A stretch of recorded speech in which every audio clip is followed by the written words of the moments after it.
Hi, everybody, and welcome to our tarot reading.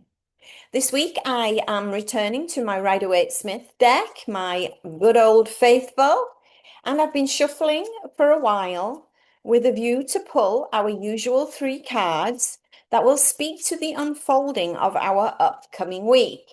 I'm just going to connect with the deck. Just bear with me. Okay, let's cut the deck. And we'll take the top 3 cards. Our first card will represent the present moment, what's happening in our field right now. The second card, a past influence that brought us here. And a third card that will represent a future potential. Where are we headed? So looking at this first card, okay, we have the Page of Wands. The Page is a court card, the first one of the court. So the court cards typically represent ourselves in the moment or another person that has entered our field recently.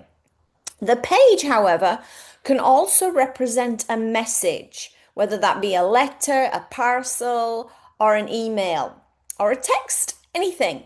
So a message, a person, or ourselves. Now, if it's a person, it's usually a younger person, usually an adolescent, early 20s at the most, okay?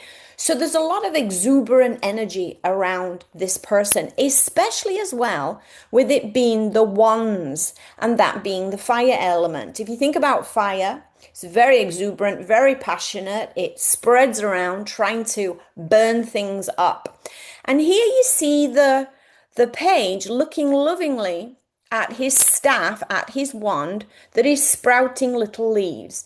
So there's a sense of curiosity within this card, a youthful sense of curiosity and passion for a new adventure. So that's typically what this card represents. The beginning of a new adventure, albeit not quite gotten off the ground yet, but a lot of enthusiasm and excitement around that. So let's see where that came from. Okay, it came from the Seven of Swords. The swords being the air element. So we're thinking here, we're thinking a lot.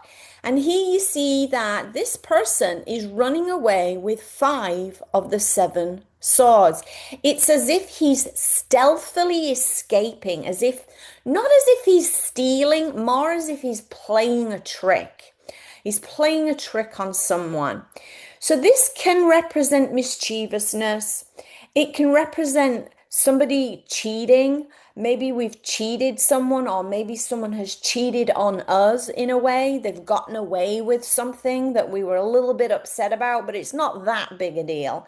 And so in essence, our thinking around that has brought us to this idea, this curiosity, this wonderment, and this passionate thought to move forward with a new idea. Let's see where it's going. Okay, we're going into a major arcana card, so it's pay attention time. Unfortunately, though, it's the Death. If we look at the Death card in a negative way, but what I'd like us to do is think of the Death card in a more positive vibe. So the Death card typically represents a transition or a transformation. Here we see a skeleton in armor upon a beautiful white steed.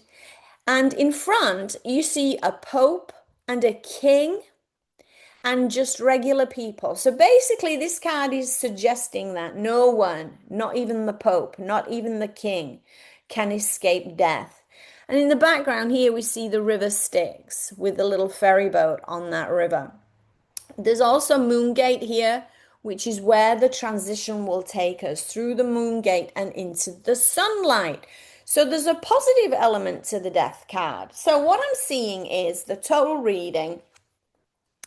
Maybe we've felt cheated, or maybe we've played a trick and it gave us an idea, but something happened that was a little untoward, nothing too negative, just a bit of fun that turned into a kind of curiosity of something new. We want something different here. And that is going to lead us into a transformation into the death card of that major arcana archetype. So let me know how it goes, and I'll see you next week. Have a good one. Bye.